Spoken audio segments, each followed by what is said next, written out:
All right, welcome back into New York City and Reiter's Block on Bill Reiter. 2 shows left in the Big Apple. Before we head west, we got a good one planned for you today.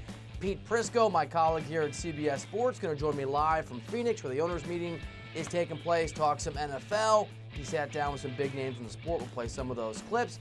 We've got some data on some of the most underappreciated stars in the NBA and the latest on the Conor McGregor saga. It all starts right now.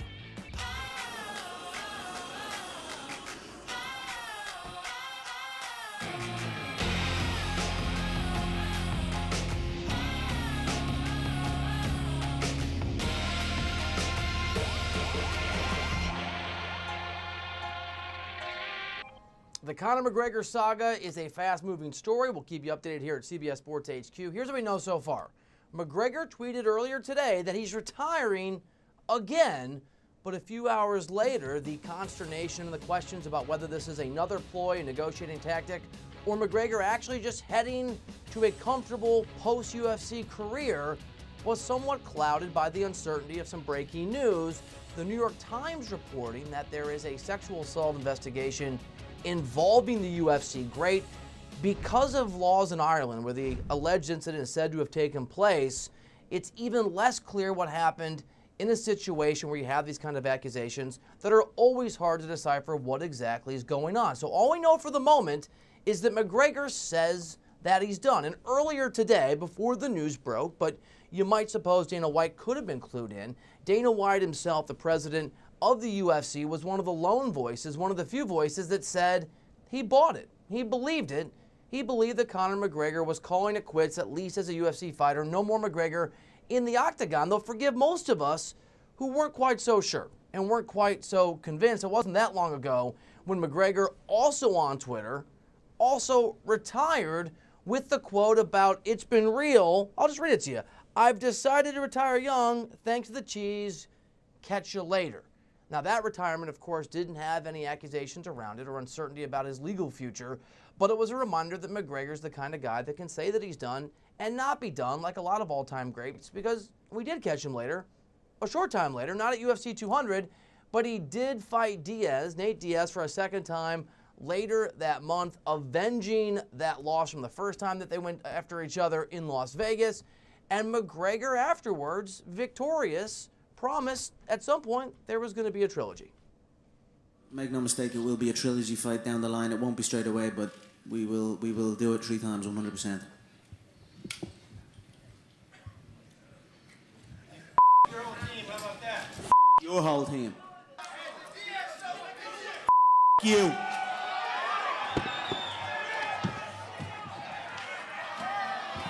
That's all right. Hey, Conor, don't throw those out, Conor. That's a wrap. Get him out of here. You can love the guy, you can hate the guy, you can believe the accusations in Ireland, you cannot. You can, like me, withhold judgment because we don't really know what's going on. But the reality is, and I was at both of those Nate Diaz fights, most of the McGregor fights that happened in this country, in Vegas certainly, I was at. Whatever you think of him, he's a superstar. He's an all-time great, and you can go through the litany of the fights, of the victories, of the successes, of the various belts that he held, of the very different ways he found to say, "I'm better than everybody," using language I obviously can't use here on CBS Sports HQ. Like him, don't like him, he is a mesmerizing superstar and a massive talent. And just one example is after he absolutely crushed Eddie Alvarez, McGregor went, and he did crush him, full McGregor. I've spent a lot of time, Joe, slating everybody in the company. Backstage, I'm starting fights off everybody. I've ridiculed everyone on the roster. I just want to say from the bottom of my heart, I'd like to take this chance to apologize to absolutely nobody. The double champ does what the he wants. Look, we're all sports fans here, and we don't want our athletes to turn out to be scumbags. We don't want the people that we watch and we're riveted by to turn out to be folks that it's hard to root for. I don't know the reality with Conor McGregor, and I'm sure we'll find out at some point down the line. Again, what's going on in Ireland, the accusations of assault, are even more nebulous than normal on these kinds of very difficult topics because laws in Ireland make it very difficult for the media to even talk about the accused or the accuser. We know very little. So I can only focus on Conor McGregor and the little I know about the man from a distance. Although often not that far away, covering UFC back in the day, he's a mesmerizing talent. And there are a few athletes I've had the pleasure to be around and watch as competitors who transcended the moment, who transcended the stage, who leapt off of the canvas, the UFC, the arena, whatever it might be, the octagon, the way that McGregor did. He's in that Jordan area. He's in that LeBron area. It's not different than watching Tom Brady in the Super Bowl do his thing. So is this a leverage play? Is this the disease of more, unrelated to the accusations in Ireland? Just he won so much, he made so much money, reportedly $100 million last year, that he's done and he's finished and he doesn't want the hassle? We don't know. We just know the last few years haven't been the same McGregor. Mayweather-McGregor, and I was at that fight. I got suckered in. I bet on that fight. Shouldn't have bet on McGregor. It was silly. Was an absolute, it was a joke. The chair through the bus was problematic to say the least. The last time he actually stepped into an octagon against Khabib was brutal and difficult to watch. The first time in 2 years, and McGregor got crushed. Then there was a smartphone in Miami, the arrest, and now the latest. I don't know who Conor McGregor is as a person. I don't know what's going on in Ireland. I just know he's one of the most remarkable talents we've ever seen across any sport. A combination of what he did in his arena, in this case the octagon, and the mesmerizing way he went about talking about himself, promoting himself, just the way he carried himself. So as a sports fan, I'm bummed to see him go, and we'll certainly, if it's real, if he's really gone, keep you updated on these accusations, on what McGregor's up to, and whether he's going to retire or unretire again, or this is actually, for whatever reason, a farewell for one of the great athletes of the last 20 years and one of the great MMA fighters we've ever seen. We're going to shift to a little bit of NFL talk. I told you Pete Prisco is in Phoenix for the NFL owners' meetings. He sat down with several guys. We'll play some of those clips, and we'll get Prisco's perspective on what's going on right now with some rule changes and some of the big changes in rosters around the league. When we come back to the show, it's Reiter's Block here on CBS Sports HQ. We'll be back in about 2 minutes.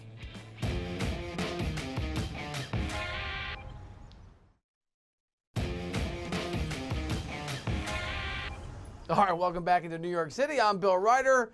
As promised, we're going to Phoenix, Arizona to visit with Pete Prisco, national NFL columnist for CBS Sports, live from the site of the NFL owners' meetings. Pete, what's up, buddy? How are you, Bill? So what's the reaction been around where you are? What's your reaction been to the news about Mr. Gronkowski deciding to step away from the game? Well, it's not surprising to me. I mean, if you saw him play last year, he was a shell of himself. He clearly couldn't run the way he used to be able to run. And, you know, it was a problem for him. And he's been beat up physically in his career. He did get, you know, a 2-week reprieve between the Super Bowl and the championship game, and I think he was able to drink from the fountain of youth for 1 week and one game, and he played very well in that game. But this isn't surprising to me. He's got a lot of other interests outside of football. It's a big hit for the Patriots. I mean, if you're losing Rob Gronkowski from 2 years ago, it's a giant hit. The Rob Gronkowski they're losing from last year is a big hit. Pete, Sean Payton petitioning to make offensive and defensive pass interference reviewable. What's your perspective on that attempt on that pitch? You know, I'm okay with it. I mean, the technology is there. The pictures are perfect now. You know, everybody sees it at home better than the officials see it. So why not give them an opportunity to correct a wrong?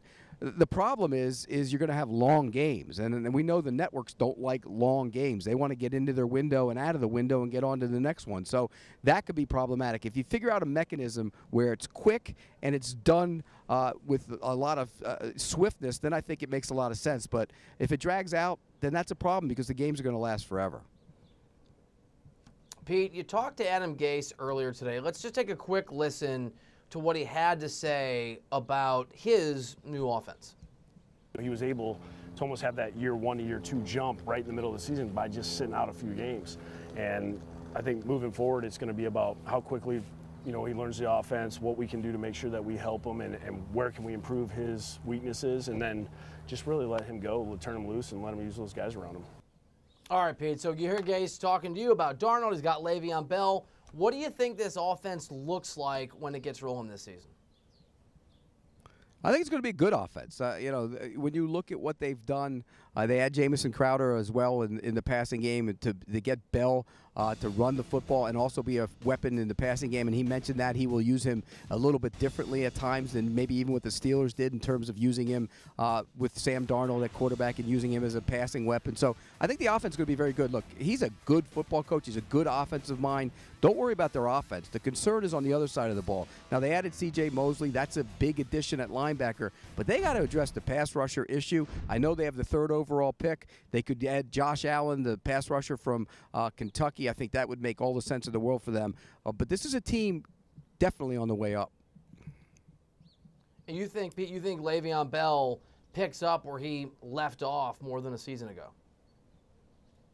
Well, that's the unknown. I mean, people say, oh, he sat out a season, so his body doesn't have the wear and tear. But you're also a year older, and we all know you don't get any quicker or any faster when you get age. And so that's a concern to me. But, yeah, look, if he's in the same type of shape and has no real lingering effects from sitting out the season, then I think, yes, he becomes the same type of player. But that's a big if. We don't know that because he sat out an entire season. Pete, you also talked to new Packers head coach Matt LaFleur. We'll take a listen to his enthusiasm about the guy who's going to be his quarterback. Yeah, these jobs just don't come open very often. So especially when you talk about a guy of his caliber and what he's capable of doing, and just can't wait for April 8th to be able to sit down with him and really dive into our football. Pete, what's your best guess how you think the relationship's going to work between the young head coach and the very talented veteran quarterback there in Green Bay? It's going to be a tough relationship for Matt LaFleur. Look, Aaron Rodgers is the quarterback in this league, and he's also a guy who can be very strong-willed and strong-minded, and that kind of frayed the relationship with Mike McCarthy. So it'll be interesting to see this young coach taking on a veteran quarterback who's almost as old as he is and how he handles it. And when I asked him about that, he even said that's a very good question because he's not sure how the dynamic's going to play out. But, look, good football minds will figure out a way to make it work, and I think he is a good football mind. He's got a lot of good people on that staff. He hired Nathaniel Hackett to be the offensive coordinator. I think they'll work well with Aaron Rodgers, and they got to get more creative. I think that's the best thing about Matt LaFleur. He'll bring creativity to the offense. Remember, when they had Mike McCarthy there, they were an ISO team. They ran nothing but ISO routes. That is so 1980s, 1990s. They got to get with the times with motion and bunches and everything else, and I think Matt LaFleur will do that for Aaron Rodgers. Bruce Arians, where you are at the owners' meetings in Phoenix, any insight from him on what to expect or watch for, what he's expecting from the Bucs? Well, I think the thing about Bruce Arians is you look at that team, he's got a quarterback he loves, and Jameis Winston, he's known him a long time. And Bruce Arians is a quarterback's guy, and he likes to throw deep. No biscuit, no risk it, and he will risk the football throwing it down the field. And Jameis Winston likes to do that. And you look at the pieces around him, he's got some real weapons on that team, and I think that will play perfectly into what Bruce Arians wants to do on offense. They got to fix the defense. The defense has been a problem. It was a major problem last year, ultimately leading to Mike Smith, the defensive coordinator, getting fired and replaced. It played a little better at the end of the season, but they have a lot of holes on that defense, and he was non-committal today on Gerald McCoy. I mean, Gerald McCoy, their best defensive lineman and probably their best defensive player, is a guy that's still possibly not going to be on the roster when the season takes place. So it'll be interesting to see what they do on the defensive side of the football. And you're writing for CBSSports.com on this exact topic. His former team, Arizona, what do you anticipate they do with that #1 pick? What do you think their actual commitment to Josh Rosen as the starting quarterback is? Well, I think they're going to take Kyler Murray. I think the commitment to Josh Rosen is not there. I think they're going to peddle him around the league. They're hoping to get a second-round pick for him. They'll probably settle for a third. Where that comes from, who knows? It could be the Washington Redskins. It could be, keep an eye on the Chargers and the Patriots as well. I mean, if that price gets down there low enough, those two teams need guys to take over when their quarterbacks eventually retire. Phillip Rivers with the Chargers and also Tom Brady with the Patriots. So I think that's a possibility as well. I think the Cardinals are all in on Kyler Murray. I think the ownership, Michael Bidwell is pushing for them to draft Kyler Murray. They need to sell tickets out here. They haven't sold tickets. When you go 3-13, this is a front-runner market, and they're having problems selling tickets. So I think if you could rejuvenate the fan base and draft Kyler Murray, I think that's what they're going to do. But I'll tell you this, it's a major risk. 5'10" quarterback with 1 year of starting experience, that's a major risk in my book. All right, so whether it's a high or a low price, what do you think the range is for what Josh Rosen is worth on the marketplace today, Pete? Well, again, it's more of a buyer's market out there than it is a seller's market. So I think it's one of those situations where they know Arizona's trying to get rid of him. Teams are holding on and hoping that the Cardinals panic, and maybe they dump him for that third-round pick. I think the best-case scenario would be a second-round pick. They're not getting a first-round pick for Josh Rosen. But here's the thing, Bill. In the end, where Josh Rosen goes, he might end up being a better quarterback than Kyler Murray. Then Arizona will really look foolish if that's the case. I love Rosen. All right, last question for you, Pete. Freddie Kitchens, what is he saying? What are you hearing just in terms of his confidence level with Odell Beckham Jr., a part of that team, a part of that offense, all those weapons? He's excited about Odell Beckham Jr. He really is. And talking today, he was just loving the passion that the guy plays with. And Odell Beckham had some issues when he first got traded. He went dark on social media, and he said, look, it was a life change for him. He understands that. He's had some life changes in his own life. I mean, he was here in Arizona as a coach for 13 years and had to make a change. And it's always tough on people and their families and everything else. So he understands that, but he's excited to get with him and get to working with him because Odell Beckham is such a great player. All right, Prisco, great stuff as always, buddy. We'll be reading the column about the Cardinals on CBSSports.com. Checking you out from Phoenix on CBS Sports HQ. Thanks for making time, brother. You got it, Bill. All right, great stuff as always by Pete Prisco. Promised this earlier, we're going to shine a light on some NBA players who don't get the credit they deserve. We'll start with Damian Lillard, but there's a pretty big list. We'll go inside the numbers on those guys when we come back to Writer's Block here in just a second.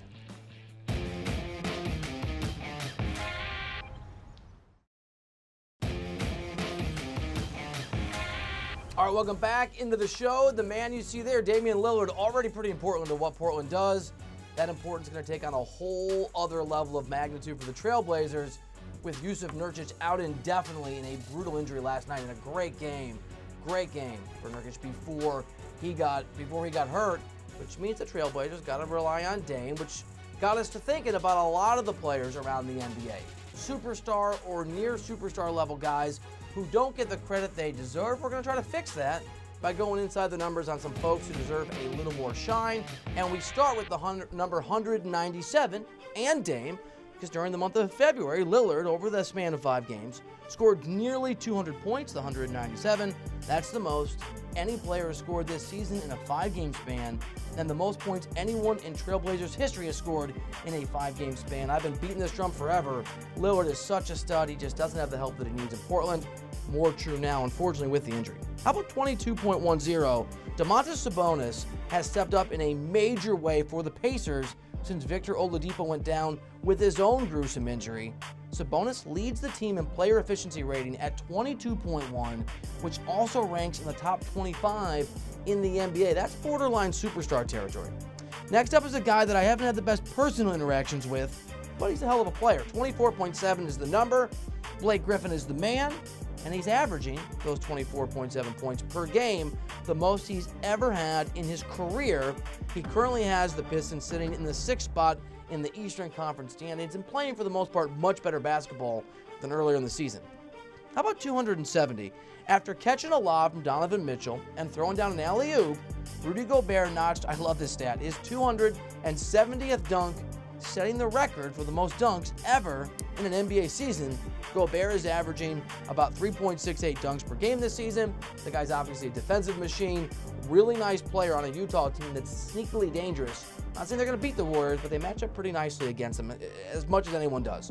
Next up is the number 60. We've asked a lot of guys here on Writer's Block who the most underrated player in the NBA is, and Kemba Walker comes up a lot. Kemba's 60-point performance earlier this season against the Sixers, he became the first player in Hornets history to get to that 60-burger mark. Also the second player under 6'1" to ever record a 60-point game, along with Allen Iverson being the other one. And finally, I know we're a little behind on this, but let's give him some love. 20.9 is the number, and D'Angelo Russell is the guy. Russell also putting up career numbers this year for the Nets. He's averaged more than 20 points per game, that 20.9, 5 more points than he has ever over the course of his NBA career. He's made the Nets one of the more fun and interesting teams to watch this season. They're currently 7th in the Eastern Conference standings and a surprise team behind a borderline superstar. He was an all-star, kind of. I mean, he was an all-star. He got him because some other guys were hurt, and he deserves a little bit of love and attention, especially after some brutal time in Los Angeles. I love the NBA. There's so many great players out there. I do feel bad for Portland. That's a great sports market. They have great fans. You talk to guys around the league, for whatever reason, it's the least desirable place for a majority of NBA free agents. So they just cannot withstand these kind of injuries and these kind of moments. Such a bummer for them. But if anybody can put them on their back, it's Damian Lillard. Appreciate Pete Prisco. Appreciate you hanging out. I got one more show tomorrow from New York City, 5 Eastern, 2 Pacific, and then I'll be doing the program from Los Angeles starting next week. So we'll see you tomorrow on our final show from New York here on Writer's Block. CBS Sports HQ continues from Fort Lauderdale. Get you caught up on all the events going on in sports here in just a minute.